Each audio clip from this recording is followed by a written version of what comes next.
नाशिकमध्ये मॉकड्रिल होत आहे। आपण जर बघितलं तर या ठिकाणी ज्या वेळा दहशतवादी हल्ला होतो किंवा या ठिकाणी बॉम्बस्फोट होतो अशा वेळीच्या जखमींना कशा पद्धतीने या ठिकाणी मदत केली जाते असं प्रात्यक्षिक या ठिकाणी दाखवलं जाते। सिव्हिल डिफेन्सचे जे जवान आहेत ते या ठिकाणी आपल्याला पाहायला मिळत आहे। त्यानंतर जर आपण बघितलं तर या सिव्हिल डिफेन्सच्या जवानांकडनं जे जखमी आहेत त्या जखमींना या ठिकाणी या एअर स्ट्राईक नंतर झालेल्या हल्ल्यानंतर या जखमींवर कशा पद्धतीने उपचार केले जात आहे हे प्रात्यक्षिकाच्या माध्यमातून दाखवलं जातं। या ठिकाणी प्रथम उपचार केंद्र आहेत त्या ठिकाणी ह्या ज्या जखमींना या ठिकाणी जवानांकडनं आणण्यात येत आहे।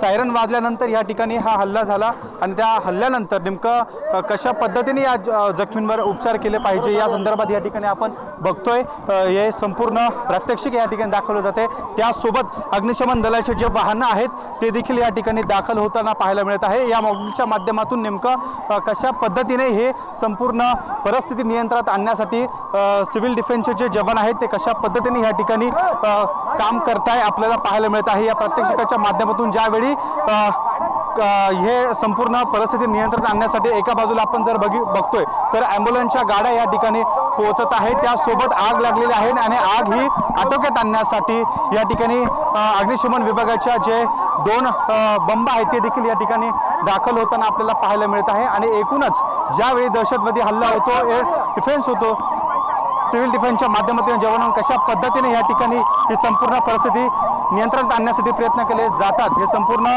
या मॉकड्रिलच्या माध्यमातून आपल्याला पाहायला मिळतं। या ठिकाणी हे संपूर्ण अग्निशमन दलाचे हे जवान आहे हे या ठिकाणी पोहोचले आहे। नेमक्या घटनास्थळी कशा पद्धतीने ही संपूर्ण परिस्थिती नियंत्रणात आणली जाते ते प्रात्यक्षिक या ठिकाणी दाखवलं जाते। आपण जर बघितलं तर समोरच्या बाजूला या ठिकाणी जो हल्ला आहे तो झालेला दाखवण्यात येतोय आणि जवानांना या ठिकाणी हे संपूर्ण परिस्थिती नियंत्रण आणण्यासाठी कशा पद्धतीने कसरत करावी लागते हे संपूर्ण आपल्याला या ठिकाणी पाहायला मिळतंय। एकूणच ही संपूर्ण परिस्थिती नियंत्रणात आणण्यासाठी ही संपूर्ण जवानांची टीम घटनास्थळी दाखल झाली आहे आणि हे संपूर्ण मॉकड्रिलच्या माध्यमातून हे प्रात्यक्षिक आपल्याला या ठिकाणी पाहायला मिळतंय। कॅमेरामन किरण कटरेसह शुभम बोडके, एबीपी माझा, नाशिक। एबीपी माझा, उघडा डोळे बघा नीट।